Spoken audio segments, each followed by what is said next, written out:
Hello everyone, this is Masahiro Sakurai from Sora Limited.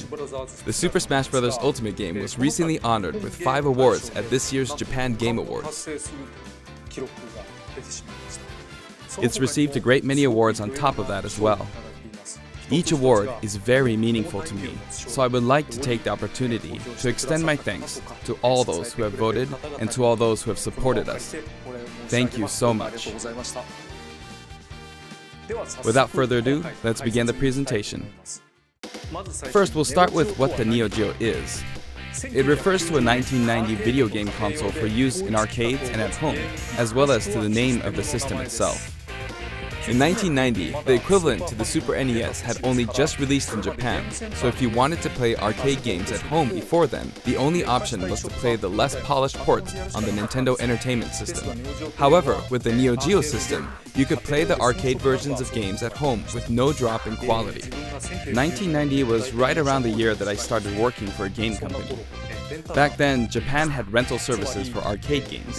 In other words, you could go to a rental store, rent an arcade game, take it home, and play it. After that, they were sold for home use, but a single game would cost about 30,000 yen. That's expensive. But if you think about it, compared to playing a game in the arcade 300 times at 100 yen per play, you're getting your money's worth. At the time, some people actually thought this was cheap. I mean, there really are people who've played games in the Super Smash Bros. Series 1,000 or even 10,000 times. Anyway, the MVS, as it was called then, was sold in various places, and for an arcade machine, it wasn't all that expensive. You could also get them on lease. That's why you'd end up seeing lots of candy stores having a Metal Slug cabinet. The home version of the Neo Geo came with this controller. Can you see? It has 4 buttons. And this is the actual console itself. Here is the reset button, and here you slot in the big game cartridges. This is the Neo Geo? Just kidding. Actually, this is the Neo Geo X, the portable version that was released afterward. You could also insert it into this docking station and play it as a home console. Beat Nintendo Switch to it! A portable, multi-purpose console. Updated iterations of past systems are emblematic of the Neo Geo. Next, let's talk about what Fatal Fury is. It released in 1991, the same year as Street Fighter II, but this one came later. It launched after Street Fighter II. Like many of the other fighters, Fatal Fury was often regarded as a title that was developed to capitalize on the popularity of Street Fighter II, but that's not really the case. Actually, both Street Fighter II and Fatal Fury were developed using the original Street Fighter as a foundation. In fact, the development of Fatal Fury was started by one of the planners of Street Fighter. Did I just hear you say, wow? This one is also a multiplayer-focused fighting game. In this story, someone named Jeff Bogard is killed by Geese Howard. Geese Howard starts up a fighting tournament in Southtown, which he runs. To avenge his father's death, Terry enters the tournament, which is known as King of Fighters. I mentioned the term King of Fighters, something you may have heard before. Yes, there's actually a popular series called The King of Fighters, and that series was named after the fighting tournament within the world of Fatal Fury. And Terry Bogard, who is the protagonist of Fatal Fury, also appears in all the games in the King of Fighters series as one of the main characters. If you want to play a game from either of the Fatal Fury series or the King of Fighters series, many of them are available now on Nintendo Switch as part of the Arcade Archive series.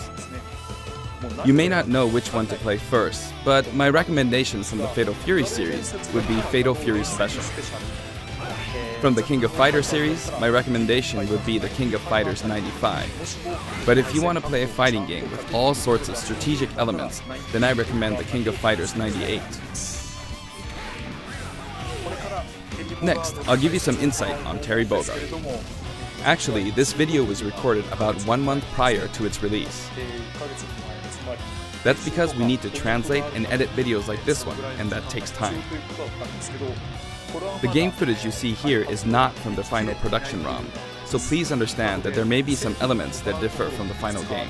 Since we have the opportunity, I want to talk about Terry using a lot of SNK lingo, meaning in this discussion the younger generations may feel a little out of the loop. But there's nothing to worry about. When we released the original Nintendo 64 version of Super Smash Bros., I was often asked, who is Samus? Whether or not the character is fun to play as is more important than whether the character is new or old, or whether the character is recognizable to everyone. I want to make sure I present Terry to you in such a way that you can fully understand his appeal. So thank you. Okay, let's begin.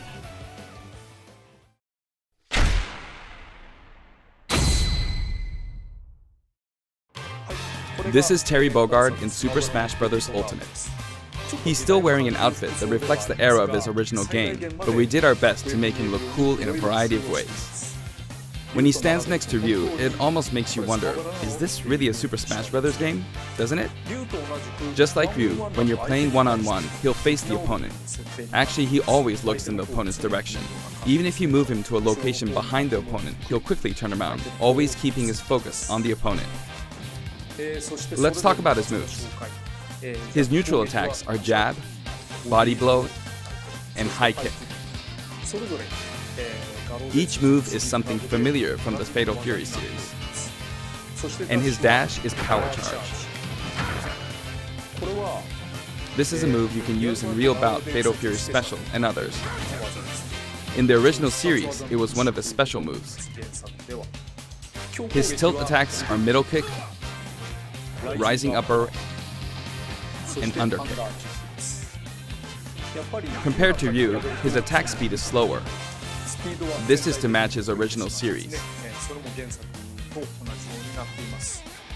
Now for smash attacks. First up, backspin kick. This smash attack is the equivalent to his strong attack, but the motion is even cooler than in his original series. Next, wild upper and slide kick. Both are from the original series.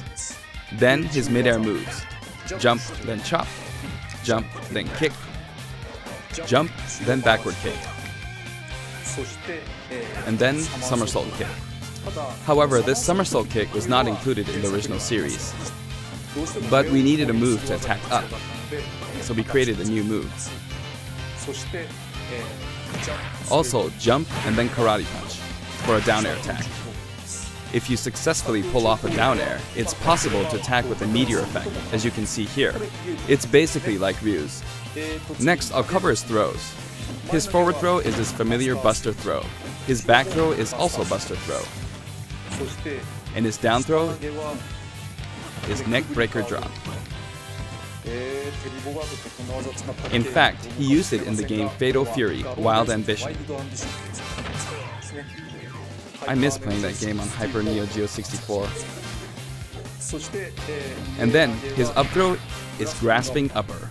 This sort of dodge attack can be performed after a spot dodge. I mentioned dodge attack, and this actually does exist.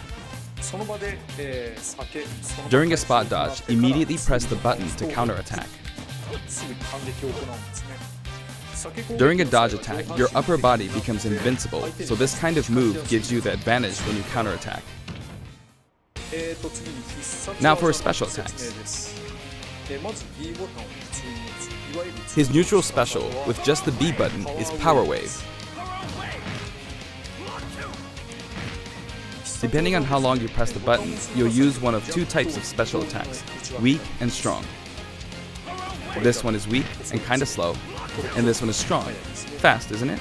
For Ryu, in his original game, you used 3 buttons, so there were weak, medium, and strong attacks.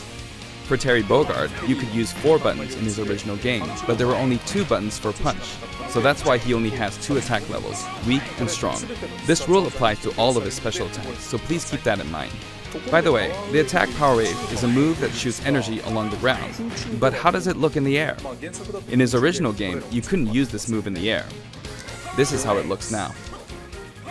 As of the King of Fighters 96, the Power Wave ability had a shorter range, so we've recreated that version of the move. It's a useful move in midair and helps keep opponents in check. Next, we have a special performed while holding in the direction of your opponent, Burning Knuckle. This move also has a weak and strong version, as well as a command input. Like the Hadouken command input from Street Fighter II, you perform this command using the directional inputs, down, to the side, in the direction of your opponent, and then press the button. Doing so makes the move a bit stronger. This means that Burning Knuckle has 4 variations: weak without command input, and strong without command input, weak with command input, and strong with command input. The strong version using the command input is of course the most powerful. You'll hear a noise when you input the command.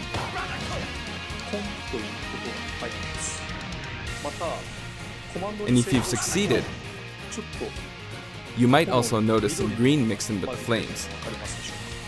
It may be slight, but there is a difference. The strong version with the command input really is strong, even capable of KOing opponents. It can be blocked, however, so be on the lookout for that. In such a case, you'll be left wide open. And this is a first for the Super Smash Bros. Series, but the side specials are split into 2 versions, a back special and a front special. That means there's one more side special than usual, Crack Shoot. This is a familiar move from his original game. There's also a command input version. It's performed by using the directional buttons down to the back, followed by the A or B button.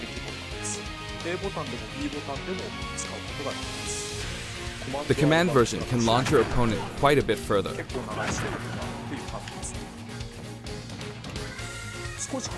It creates a bit of an arc, so it can be used as an anti-air attack when your opponents try to hit you. At close range, if you happen to be blocked by a shield, it's hard to be counter-attacked because you'll pass through them. There's something I want you to remember. When you do a crack shoot off-screen, this is how it will look. Terry swings with his whole body when using Burning Knuckle and Crack Shoot, so it can be hard to recover. However, if you keep pressing backwards without inputting commands, you should be able to initiate Crack Shoot in the direction you're trying to recover. Let me show you one more time. Do this, then continue to press backward. And then you can recover. If you press too quickly or input some commands, you'll fly right off the stage, so be careful. And this is his up special, Rising Tackle.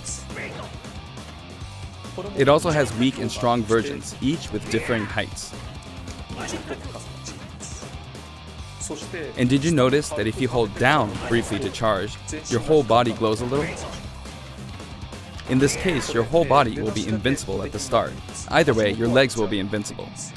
Here's an example of this invincibility in action. With the standard Rising Tackle, I got completely wiped out when I threw myself at them. But with Rising Tackle's charged command version, you can't be hit at this moment, so you come out on top.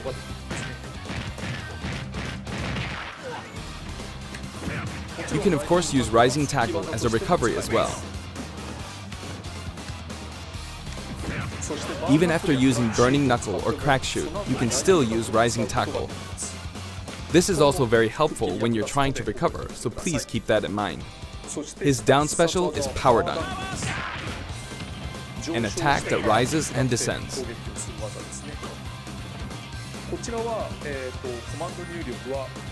This side, down, diagonally down command input is also known as the Shoryuken command. If you can pull it off, you'll be invincible at the start of the move. Also, you can hear a sound when it connects, but it might be tough to make out. Now, let's talk about canceling specials. I'd really like you to keep this in mind.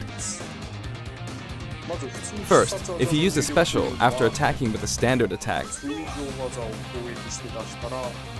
The special won't come out until the move animation has finished. That makes sense, right? But here's what happens if you cancel out of it.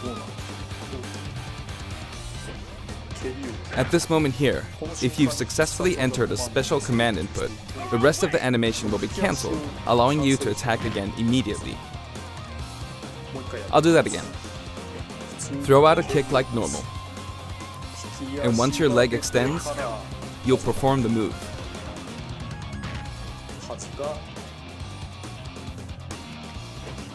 Set it up so that when you attack, you can go straight into a special. This will increase your offensive options. Please try this out. For example, neutral attack 1, 2, and power down. This is a bread and butter combo. Aside from that, you can also get Terry to fly out and attack in an M shape. In his original game, you could only cancel attacks on the ground, but in Super Smash Bros. Ultimate, it's possible to cancel aerial moves. The types of aerial attacks that you can cancel are limited to things like neutral air attacks or down air attacks. But I think it would be wise to use these combos to expand your offensive options. And at last, the final smash. His final smash begins with triple geyser. Terry will shoot 3 geysers straight forward. However, if you think that's all, you're very mistaken.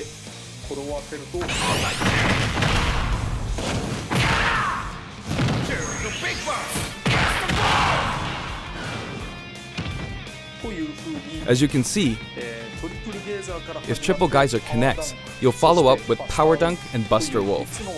It's 3 moves in 1. It's a visually striking combo. You may be wondering what happened to his original super special moves. Yes, they're here too. With the usual rules, when Terry's damage meter rises up to 100% or higher, and in stamina mode, when his overall HP drops to 30% or less, you'll see this go icon at the bottom of the screen. At this point, if you enter this specific command, you can initiate the power geyser you see here. The command input is, if I borrow the way it's said in the original game, down, angle down, side, angle down, forward. Well, it's a bit complicated. Downward, then backward, then forward. You see? It is an action game after all, so you get to control the direction of your punch, be it right or left. In that case, no matter which direction you're going for, just swap the right input and left input. It's like this: downward, then backward, then forward. Or down, and then the opposite direction if that's forward. And then there's his other super special move. Buster Wolf. You can initiate this one by repeating the Hadouken command input twice. Down to side, then down to side again.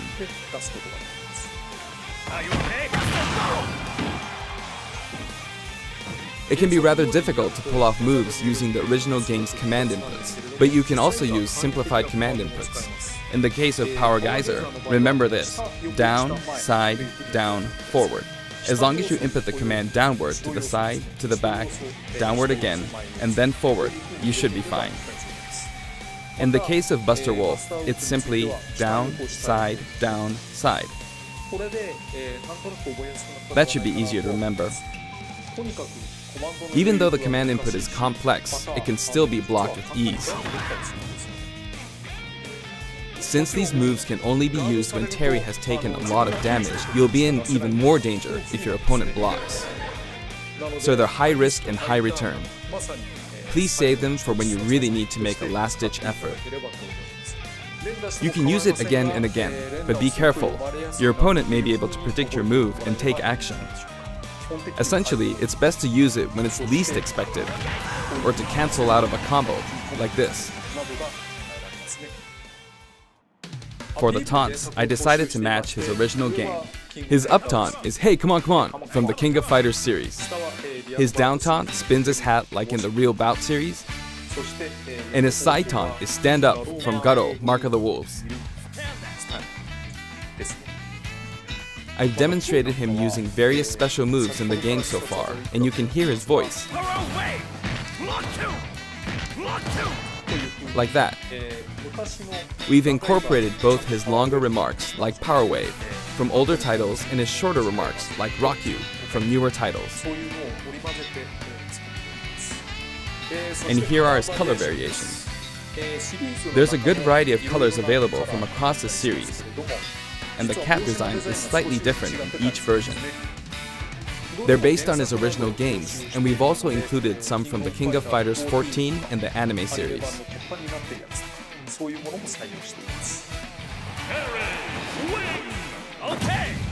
He sometimes takes off his cap too. For example, it happens during his victory pose.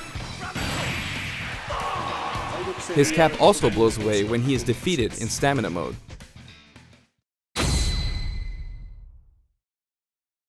The stage is called King of Fighters Stadium. It looks like one hardcore fighting coliseum. The text above the Jumbotron reads, King of Fighters, without the. When we talk about a game title, we need the up front, but the name of the tournament in the game's story is just King of Fighters. This is a very unique stage, and it follows some rules that haven't existed in Super Smash Bros. Ultimate before. First, the edge is walled off. In the Super Smash Bros. Series, you need to launch opponents off the stage. Here, however, the more damage a fighter has accumulated, the more the wall will visually react when they're launched into it. Can you see? Eventually, fighters will break right through the wall. There are fireworks in the background. Basically, this special feature allows you to KO an opponent only after they've accumulated enough damage. That way, you can enjoy the battle more like you would in a traditional fighting game. When you're close to the wall, it's possible to be KO'd even when your damage is low. It's just like in regular stages. In the Real Bout Fatal Fury series, there was a feature in which the walls could be destroyed and players could suffer a ring out when they hit the wall. This isn't exactly the same, but we made it kind of similar to that.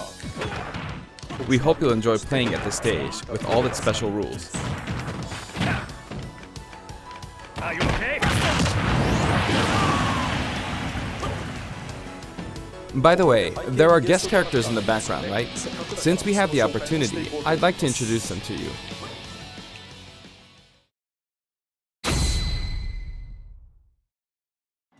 First up, Andy Bogard. He's the adoptive brother of Terry Bogard. Both of them were adopted from an orphanage and raised by Jeff Bogard. However, while Terry's teacher was Jeff Bogard, Andy studied under Mai Shiranui's father. He uses the Koppoken fighting style. Joe Higashi. He's one of the three main characters from earlier games in the Fatal Fury series. He's the only one that doesn't have any connection to Geese Howard. He's a Muay Thai champion. Tung Fu Ru. He's the master of the Holy Fist of 8 Ways, and he also trained Jeff Bogard. He can enlarge his body as well. Billy Kane. He's been in many Fatal Fury games since the first one, and he's the right-hand man of Geese Howard. While he appears in the first game, his costume is based on his appearances in King of Fighters 97 onwards. You can't really see his back, but the no smoking symbol is definitely there. Geese Howard. He's the big boss of Southtown, and he's the rival of Terry Bogard. Falling off of buildings is his thing. Rock Howard. His first appearance was Garo, Mark of the Wolves. He's the son of Geese Howard, and Terry actually raised him. That means his appearance in this game at this age with that look doesn't really jive with the timeline, but Smash is kind of like that to begin with, right? Kim Kapwan. He uses Taekwondo and considers himself a fighter for justice. His Ho'okyaku is very famous. Ryuji Yamazaki. His first appearance was in Fatal Fury 3, and he's a criminal known as Dark Broker. He's very selfish and sadistic. Blue Mary. Her first appearance was in Fatal Fury 3 too. She uses combat sambo, and she's a good drinking buddy of Terry's. Those were the characters from the Fatal Fury series, but from here on, let me introduce characters from other series. Athena Asamiya. She's a Psycho Soldier. Psycho Soldier is a memorable game released around 1986, and it was the first title to feature a fully voiced theme song within the game. This epic song was also remixed for Super Smash Bros. Ultimate, and it was recorded in both Japanese and English. Music start. Kyo Kusanagi. He's the protagonist of the King of Fighters series, and he uses the ancient martial arts Kusanagi-ryu. Speaking of the protagonist, there are differences depending on which version you're talking about, like Orochi and Nest. Anyway, he is forever a school kid. Iori Yagami. Originally, he was introduced as Kyo Kusanagi's rival, but when I first saw this character in the game at the time, due to his look and attitude, I thought whoever created this character must be a genius. Goro Daimon. He's a judo gold medalist belonging to the Japanese team, and he likes to throw his opponents. Chang Hohen and Choi Bonge. One is an escaped convict, and the other is a slasher. They are currently undergoing rehabilitation under the previously mentioned Kim Kapwan. Ralph Jones and Clark Still. Originally, they were main characters in the Ikari Warriors series before Neo Geo. They appeared as guests in the Metal Slug series too. Ryo Sakazaki, the protagonist of Art of Fighting. The original Art of Fighting was released just before Fatal Fury 2. That means it was the first game to implement a true super special move. How could I not include him? King. Her first appearance was in Art of Fighting, and she's a bouncer and bodyguard. She is a beautiful woman with an androgynous sense of style. Next, Yuri Sakazaki. She was kidnapped in the first Art of Fighting game, but after that, she trained hard and mastered Kyokugen Karate in just 1 year. In other words, she's a genius. So, as you can see, we've included many characters, a total of 20 characters. You know, it's very cumbersome. I mean, it takes a lot of time. But so many people love each and every one of these characters, even outside the confines of their individual series, so we simply had to do our best by them. By the way, you may have noticed that a very important character from the Fatal Fury series was not included. Yes, Mai Shiranui. Super Smash Bros. Ultimate is for good boys and girls of many different ages, so we decided not to feature her. Please forgive us. Also, my music features a variety of tracks, and the music that plays affects which special guests will appear. For example, there's a track called Pasta, and when the music is playing, Andy Bogard will always appear. I hope you look forward to that as well.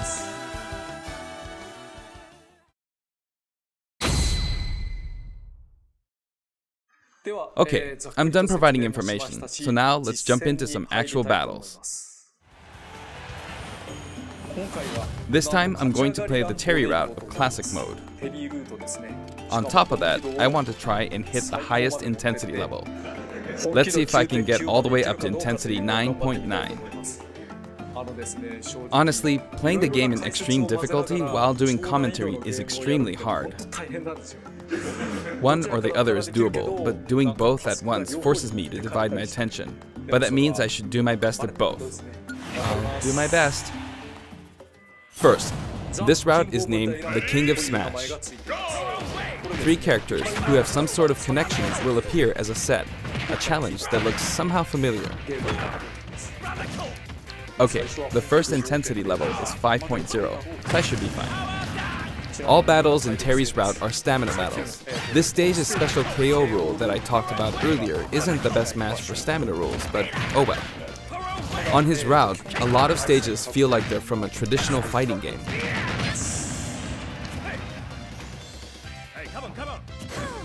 Okay, I did it anyway.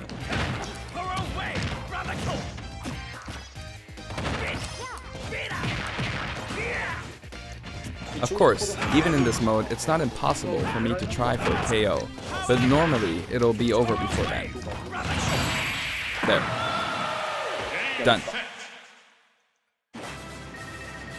Looks like he's saying, "Give me something." Next, round 2. It's the Legend of Zelda team.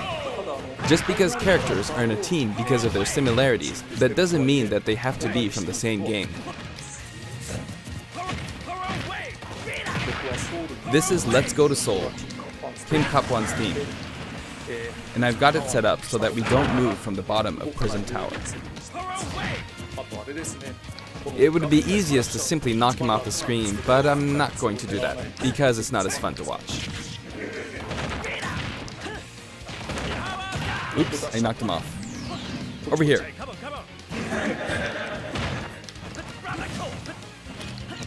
It's gonna blow. Will he do it?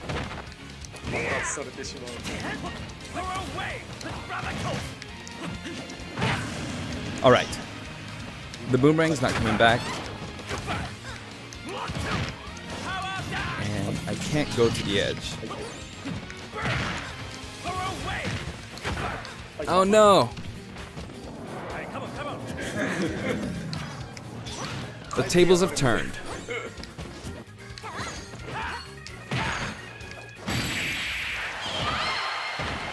Cancelled it. He wears his cap backward when he does a power dunk. Now you could call this the giant stage. All the giants are lined up. Of course, the music track is Taku and Steppy. Of course, he says. You might wonder who Taku and Steppy are. But it seems like it means Tanaka and Kitamura. This track is from Fatal Fury 2. There's a giant wrestler named Big Bear, and this is his track. Regardless of the track name, it's a really famous hard rock song, so please give it a listen.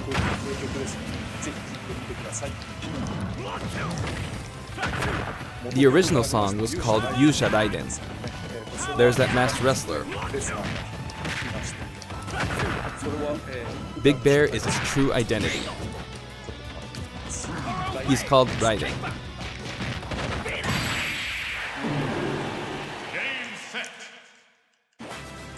Jump! I'm beginning to find the intensity quite tough. Round 4. The whole atmosphere is a little different than how it's been up until now, right? We've been to arena-style flat stages, but suddenly we're at a battlefield form stage. Oh, there's an item.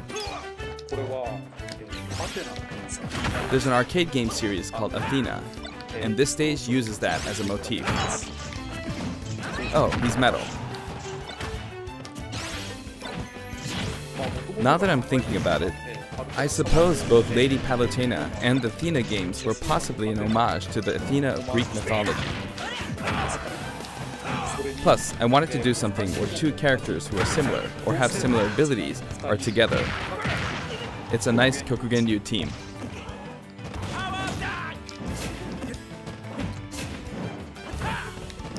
If I let my guard down, I'll easily be defeated, so I need to pay attention. Not bad, you.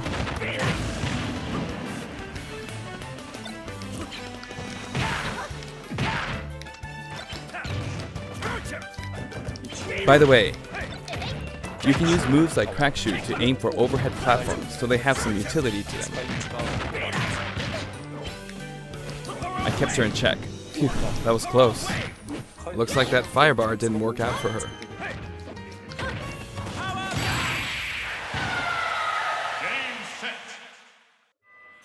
It's getting brutal. The intensity is close to 8. You could say the opposing team is comprised of heroes from different companies. Sonic and Terry are on the stage. Actually, Sonic and Terry were both created in '91, so they're the same age. And the next year, in '92, Kirby was born. Everyone's getting old. But they're still on active duty.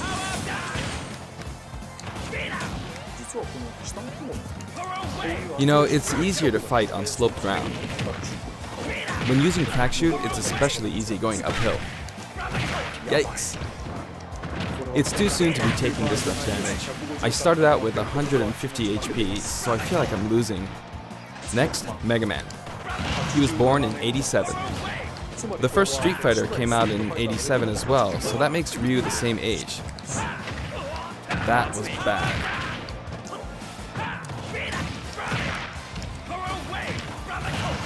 Don't go off screen. Ah, he went off. I'm sorry. And now, Pac-Man from 1980 is here. Of course, this character was made by Bandai Namco Studios, but when I talk to their team, I'll call him your company's character.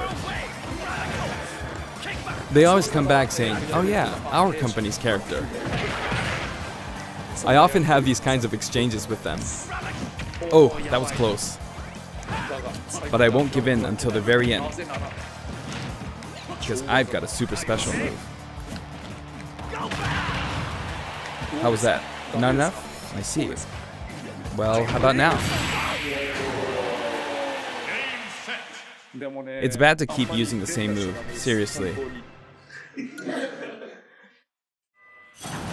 Next, you could call this Team Darkness.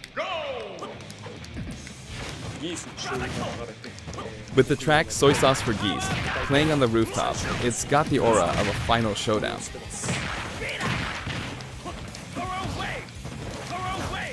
Oh, not good. Up next is Ganondorf. I don't want to get hit by him, not even once. He's huge. Yikes. You can't take things lightly in moments like this one.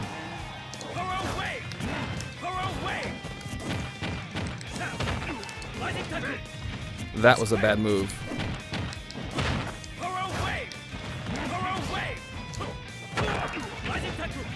Alright, can I do this without getting hit?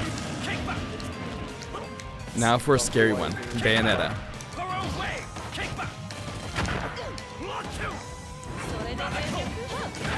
Yep, I'm giving this everything I've got. Oh, that was just dangerous. Pulling off that mid-air jump was risky.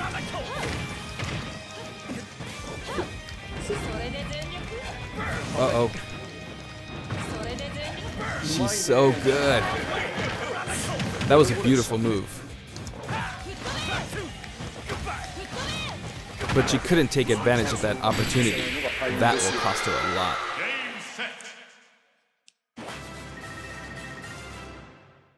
Time for the final battle. It's not Master Hand, but Ryu, Ken, and then Terry. Art of Fighting version 230000000.0 is playing. In other words, it's kind of a themed fight. He's super strong, so I have to work hard. I'm not pacing this out very well. I'm starting from 150 HP, so I wish I defeated Ryu before my HP dropped to 100. But I can't give up until the end. I have a super special move. But Terry is last, so he can use the same super special move. But this is no time for chit-chat.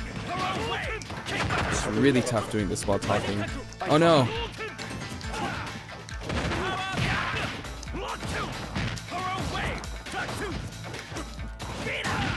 This is no good. Got it! It gets even tougher from here.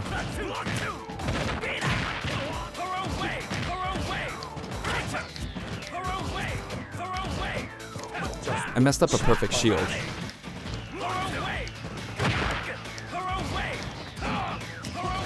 Here he comes. I gotta be on guard.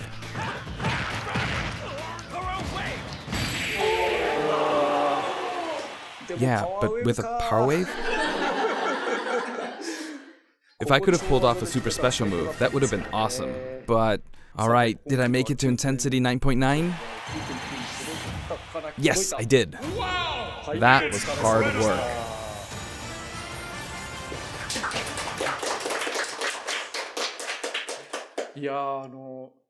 Terry Bogard is really fun to play as, so I hope you enjoy playing as him in such situations.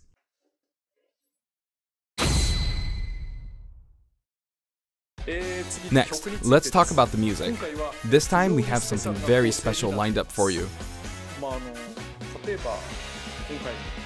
For instance, when we were deciding which songs to include in this set, we thought about concentrating on songs related to Terry, but there were a lot of big band style songs that didn't really fit the mood of battle. That aside, the music of SNK has always been great, right from the beginning. So this time, we selected tracks that could be called SNK style. Basically, we expanded the selection a bit to include series outside of just Fatal Fury and the King of Fighters. SNK songs have always been great, really. This was true before Neo Geo, and all the way from the old The King of Fighters games to the arrangements in the latest installment, The King of Fighters 14. We did a lot of digging around, and finally managed to narrow our many candidates down to 50 songs. We never intended to do something like this, of course. So we submitted our 50 proposals to SNK, expecting them to pick out maybe 10 or 20 that they considered acceptable. But they told us they were okay. As a result, we've pretty much added in 50 songs. Have a look at the list. That's how we ended up with the list we have, but we worked hard to deliver some of the best remixes. This was a very special one-off case, and I don't think we'll be able to do the same for other series. To be honest, I think that being able to hear such a selection might make the Fighter's Pass worth quite a bit more than its price. I do hope you'll enjoy it. Challenger Pack 4 comes with a Spirit board too. The Spirit board can be selected via the Spirits menu. Have a look at the background. If it looks familiar to you, you'll start feeling pretty nostalgic. Shinkiro-san's artwork is always so nice and vibrant, isn't it? You can also look forward to mock tournaments featuring each of the characters. That old school Athena and Ralph and Clark artwork really is something. Now for the Mii Fighters. Please have a look.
SNK was also involved with the Mii Fighter set this time, so it has a strong fighting game influence. It borrows a lot from the series Nakoruru comes from, like her wind slash attack, so I hope you'll enjoy those little details. Moving on to Amiibo, here's the new lineup. Simon, Chrom, and Incineroar. Each of these will be released on Friday, November 15th.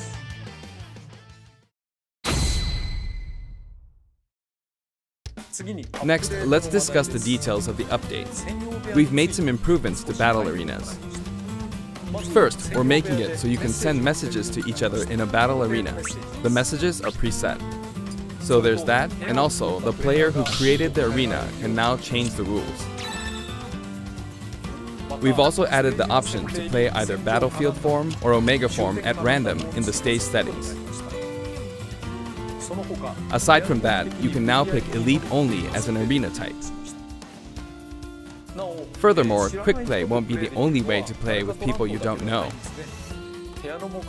As long as the arena type is set to public and no password is set, we've made it so anyone is now free to join. so I hope you'll enjoy that. Terry is due for distribution on November 6th. If you have the Fighter's Pass, you'll be able to get him straight away, or you can purchase him separately. Well, I think that wraps it up for our Terry Bogard showcase. I hope we were able to convey his appeal. By the way, his reveal trailer was aired in advance. It was created using SNK pixel art. The complete version of it, including the gameplay portion, is finally ready. I'd like to show it to you after this. Now this is something of an inside story, but I of course wrote the plot for SNK's pixel art packed reveal trailer. When the invitation comes out, you might recall how it says, "Don't be late, S." That is not what I wrote. It makes me think, ugh, this is why I hate inside jokes. After leaving it to the staff, it snuck its way in there.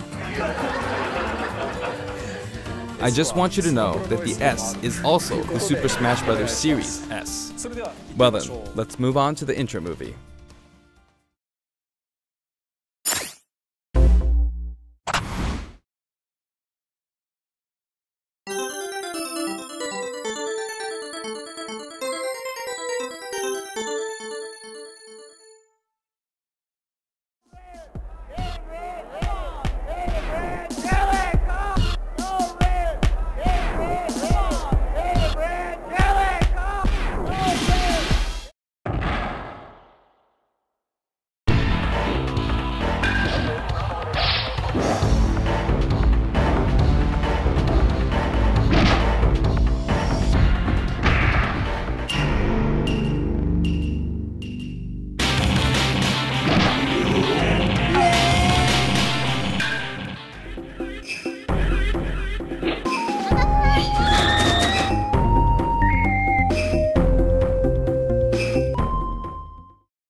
Hey, come on!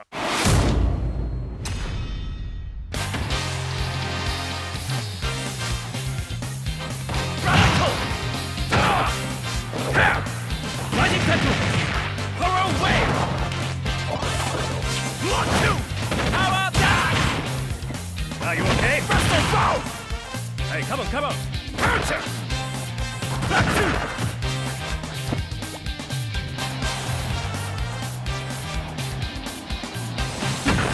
Block 2!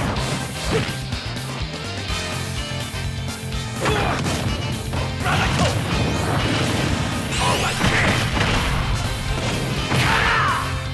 Here's the big one! Cast the ball!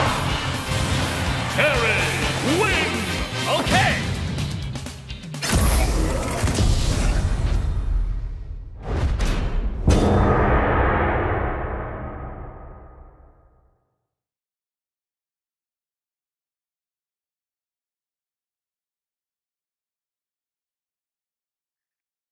We crammed in a little too much content this time. Hopefully, I'll be able to make future showcases a little shorter.